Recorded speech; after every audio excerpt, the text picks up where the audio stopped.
அப்படிப்பட்ட முருகப்பெருமான் சிவபூஜை பண்ணின இடம். அதனால சேயினா முருகன், சேய்ங்கலூர் என்ற அந்த ஊருக்கு பெயர். அது அற்புதமான விஷயம் என்ன அப்படின்னா, சோழ மன்னர்கள் 5 ஊர்களில் பட்டாபிஷேகம் பண்ணிப்பார்கள். ஒன்று தஞ்சாவூர், இன்னொன்று உறையூர், இன்னொன்று காவிரி பூம்பட்டினம், இன்னொன்று திருவாரூர், இன்னொன்று இந்த அற்புதமான சேய்ங்கலூரில் பட்டம் சூட்டிக் கொள்வார். அப்ப பட்டாபிஷேகம் நடக்கக்கூடிய ஊர்களில் இதுவும் ஒன்று. அவ்வளவு சிறப்பு. ஒரு கிராமம்னு நினைச்சுன்றாவே, ஒரு மன்னன் பதவி ஏற்கக்கூடிய பட்டாபிஷேகம் நிகழக்கூடிய அற்புதமான ஊரு அந்த சேய்ங்கலூர். அயில்வேல் நிலை காட்டி இமையோர் வெம்பகை கடக்கும் சேந்தன் அளித்த திருமறையோர் மூதூர் செல்வ சேய்ங்கலூர். அந்த ஊர்ல வாழ்கிறவர்கள் யாரான்னு கேட்டான். அந்தணர்கள் நிறைந்த ஊர். இன்னைக்கு நாம ஜாதியை பற்றியெல்லாம் பேச வேண்டாம். ஏன்னா எந்த ஜாதியும் அந்த ஜாதியின் இலக்கணத்தில் வாழவில்லை. அந்த ஜாதியினுடைய நியதிகளை கடைபிடிக்கவில்லை.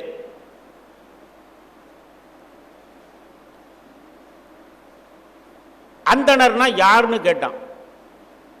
விளக்கம் சொல்றார் சேக்கிழார். அந்தணர்னா யாரு? பிறந்தாச்சுன்னா பிராமணனா? இல்லை. அவன் என்ன செய்யணுங்கிறார். அந்தணர்னா இந்த அற்புதமான புராணத்தில் வெண்ணீற்றின் ஒருமையினர். அற்புதமா விபூதி பூசின்னு இருப்பார். முதல் இலக்கணம். அதுக்கப்புறம் இரு பிறப்பின் சிறப்பாளர். பூணல் எதுக்கு போடுறது? பிராமணன் பூனை போட்டு இருக்கானே, இதெல்லாம் இப்ப கேள்வி. அவர்களுக்கு இரு பிறப்பாளர்கள்னு பேரு. 2 தரம் பிறப்பார்கள். அதனால தான் அவர்களுக்கு பார்ப்பனர் அப்படின்னு ஒரு பேரு. பார்ப்பு அப்படின்னா புறாக்கள் போல, பறவைகளை போலவர்கள். பறவைகள் முட்டை போடும், அது ஒரு பிறப்பு. அதுக்கப்புறம் முட்டையை உடைச்சுட்டு குஞ்சு வெளியில வரும், 2வது பிறப்பு. அது மாதிரி அந்தணர் வீட்டு குழந்தைகள் அம்மாவினுடைய வயிற்றிலிருந்து பிறப்பது ஒரு பிறப்பு. 5 வயதில் உபநயனம் போட்டு பேர் வைப்பது 2வது பிறப்பு. ஆகவே அவர்களுக்கு இரு பிறப்பாளர்கள், பார்ப்பனர்கள் என்று பெயர். அதுக்கப்புறம் மும்மை தழல் ஓம்பிய நெறியர். இன்னைக்கு யாராவது பண்றோமோ? தட்சிணாக்னியம், ஆகவனீயம், காருகபத்தியம் என்று 3 காலமும் இந்த மும்மை தழலும் வைத்து ஹோமங்கள் செய்யக்கூடிய ஆற்றல் பெற்றவர்கள். இன்னைக்கு யாரும் பண்ணல. அடுத்தது 4 வேதம் ஓம்பிய நெறியார். அற்புதமா இன்னைக்கு இந்த குழந்தை பாடித்து. தோடுடைய செவியல் விட ஏறிவோர் தூவள் மதிசூடி காடுடைய சுடலை பொடி பூசியன் உள்ளம் கவர்கள் வல் ஏடுடைய மலரான் உனை நாள் பணிந்தேத்த அருள் செய்த பீடுடைய பிரமாபுரம் மேவிய பெம்மான் இமனல் ரே.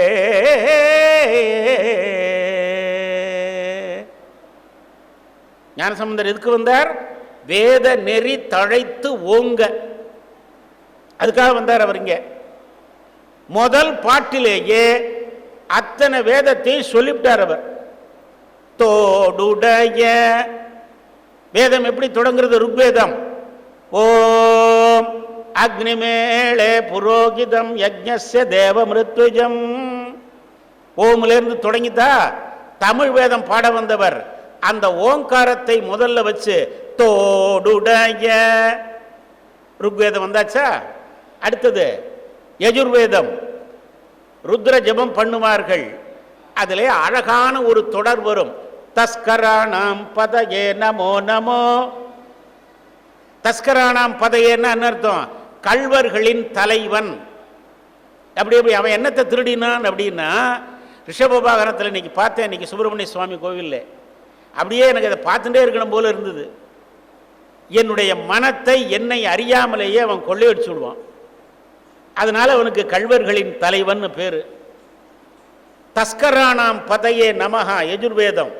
இங்கே தமிழ் வேதம் அப்படியே படித்து யஜுர்வேதத்தை. அடுத்தது சாமவேதம், அத்தனையும் இசை.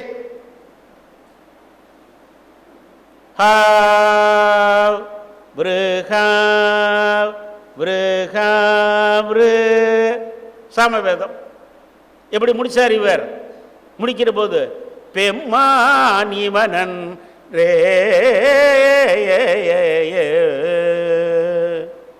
சாமவேதம் 4 வரியில 3 வேதத்தையும் அடக்கி, இவ்வளவு பெரிய வேதத்தை என் தமிழில் 4 வரியில் அடக்கி விடுவேன் என்று பாடினார் ஞானசம்பந்த பெருமான்.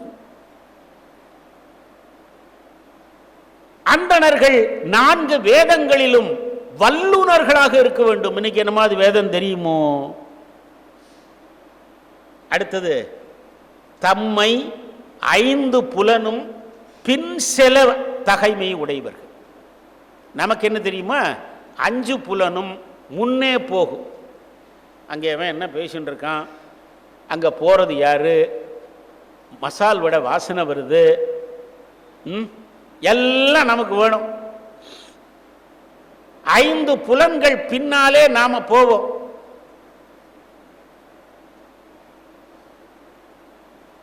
மகாபெரியவருக்கு ரவா உருண்டை கொண்டு கொடுத்தா ஒரு பாட்டி,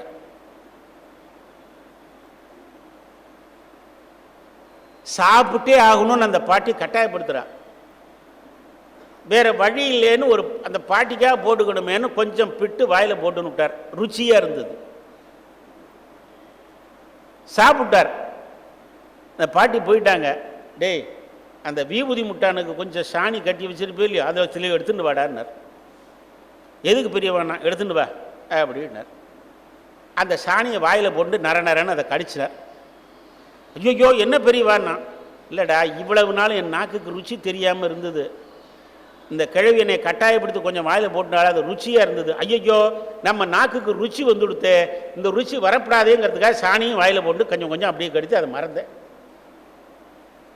இதுதான் புலன்கள் பின்னாலே நாம் செல்லுதல் நம்ம வாழ்க்கை. ஆனால் மகா பெரியவர் தன்னுடைய புலன்கள் அவருக்கு பின்னாலே வந்தது. கண்ணு பார்க்கணும்னா தான் பார்க்கணும், இல்லைன்னா பார்க்கப்படாது. காது கேட்கணும்னா தான் கேட்கணும், இல்லைன்னா பேசாம இருக்கணும். காது நம்ம 5 புலனும் 5 இடத்துக்கு அழிச்சுன்னு போயிடுறது. நாம புலன்கள் பின்னால் அல்லவா ஓடிக்கொண்டிருக்கிறோம். 5 புலன்களும் தம்மை பின் செல்லும் தகைமையாளர். 6 தொழில் செய்பவர்கள். 1 2 3 4 5 6வது பாருங்க. வேட்டல், ஹோமம் பண்ணுதல், வேட்பித்தல், அடுத்தவன ஹோமம் பண்றான்னு வேட்பித்தல், ஓதுதல், வேதம் ஓதுதல், அடுத்தவனை உட்காத்தி வச்சு அவனை வேதத்தை ஓத வைப்பது, ஈதல் கொடுப்பது, ஏற்றல் கொடுப்பதை பெற்றுக்கொள்ளுவது. 2 செய்யணும். நடந்த சொல்லட்டுமா? திவான் சேஷையர்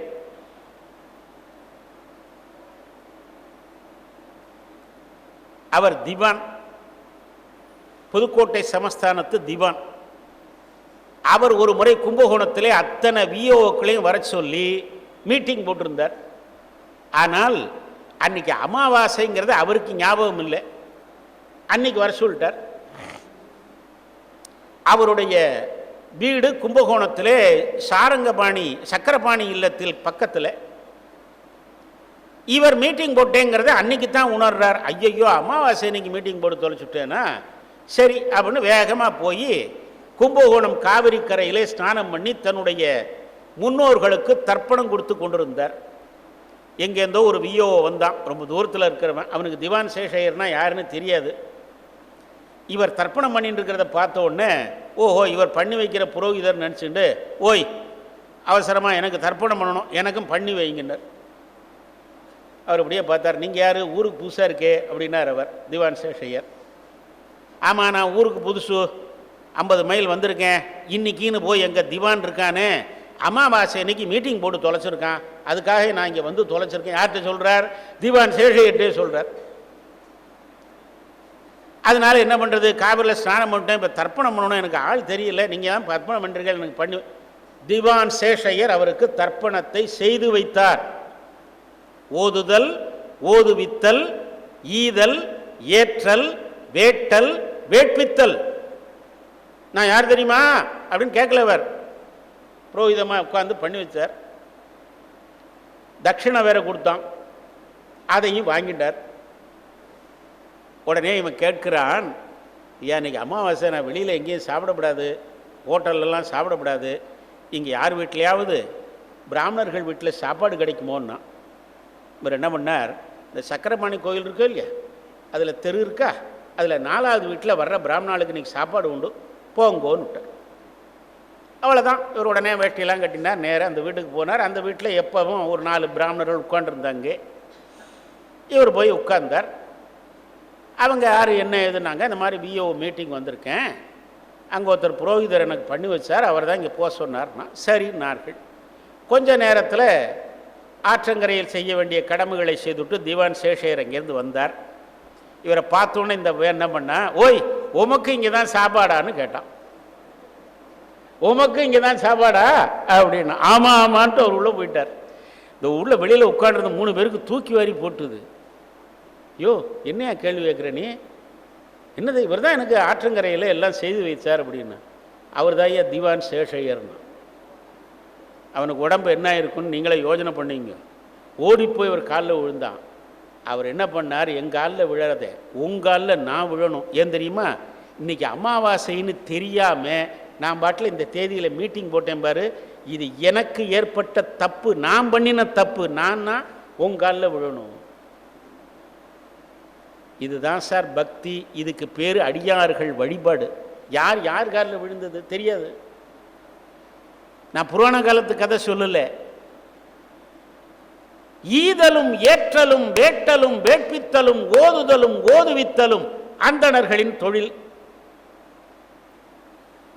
எப்போ பார்த்தாலும் ஆசானும் மாணவர்களும் ஒன்றா உட்கார்ந்து கொண்டு வேதங்களை சொல்வார்கள். அங்கே அது எப்படா இருக்கும்னா, ஆகாயத்தில் நடுவிலே சந்திரன் இருக்க, சுத்தி நட்சத்திரங்கள் எப்படி இருக்கோ அது மாதிரி அந்த ஊர் காட்சி அளித்ததுன்னு ஓமை எழுதினார் சேக்கிழார். ஒரு பள்ளிக்கூடம்னா மாணவர்கள் ஆசிரியர்களை சூழ்ந்து அது மாதிரி கல்வி கற்கணும். இன்னைக்கு என்ன பண்ணுறான், கத்தியோடு போகிறான், போட்டும். எப்பொழுது பார்த்தாலும் அங்கே வேத ஒலிகள் முழங்கிக் கொண்டே இருக்கும். ஷன்னோ மித்ரஷம் வருணஹ ஷன்னோ இந்திர சொல்லிட்டே இருப்பான். வேத ஒலிகள் அங்கு கேட்டுக்கொண்டே இருக்க வேண்டும். அந்த ஊரை பற்றி சொல்றார் சேக்கிழார். பண்ணின் பயன், அருமையான பண்ணுக்கு என்ன பயன்னு கேட்டார். நல் இசை. ஒரு பாட்டுக்கு ஏற்ற பண் அமைத்து அந்த பண்ணை இசையோடு பாடினால் அந்த பாட்டுக்கு யாரும் பொருளே சொல்ல வேண்டாம். இப்போ பாருங்க, நான் ஒரு பாட்டு பாடுறேன். என் சகோதரி நேத்திக்கு ஆணை விட்டுட்டாள், நீங்கள் நிறையா பாடவே இல்லை இன்னைக்கு அப்படின்னு. சுந்தரர் போகிறார், இடது கண்ணை காஞ்சிபுரத்தில் பெற்று விட்டார், வலது கண் இன்னும் வரல, பார்வை ஒத்த கண்ணனா போய் நிற்கிறார் திருவாரூரில் அவருடைய கோவில்.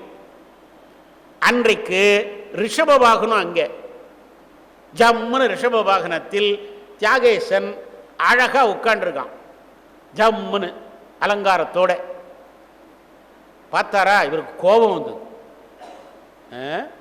நான் ஒரு கண்ணு தெரியாமல் அவதிப்பட்டுக்கிட்டு இருக்கேன், நீ ரிஷப வாகனத்தில் உட்காந்துருக்கிறோ, நல்லா இருக்கியா? நம்ம சொல்ல மாட்டோம், எனக்கு நீ வந்து செய்யலைல்ல, வாழ்ந்துட்டு போ, நல்லா இரு அப்படின்னு சொல்லுவோம்ல. அதை அப்படியே பாடினார் தேவாரம்மா. மிளாகடிமை உமக்கே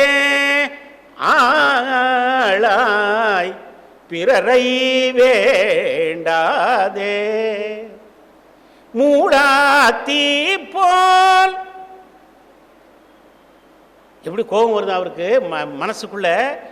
மூடாத்தீ போல் உள்ளே கனல்று முகத்தால் மீக வாடி ஆளாயிருக்கும் அடியார் தங்கள் அல்லல் சொன்ன வாழாங்கிருப்பீர் திருவாரூரில் வாழ்ந்து போதீரே.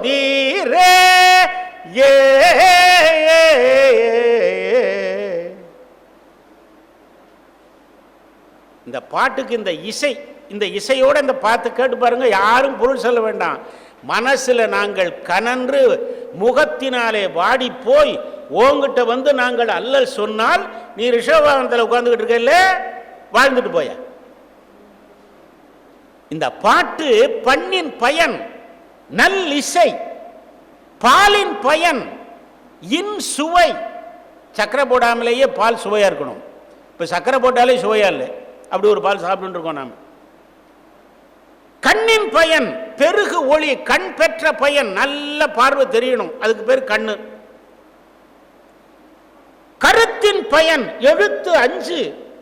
நம்முடைய சிந்தனை எப்படி இருக்கணும்? 5 எழுத்தை சொல்லிட்டே இருக்கணும். நம சிவாய நம சிவாய நம சிவாய நம சிவாய நம சிவாய். விண்ணின் பயன் பொழிகின்ற மழை. வேதத்தின் பயன் சைவம். மண்ணின் பயன் எதுன்னா அதுதான் செய்யுங்களோ.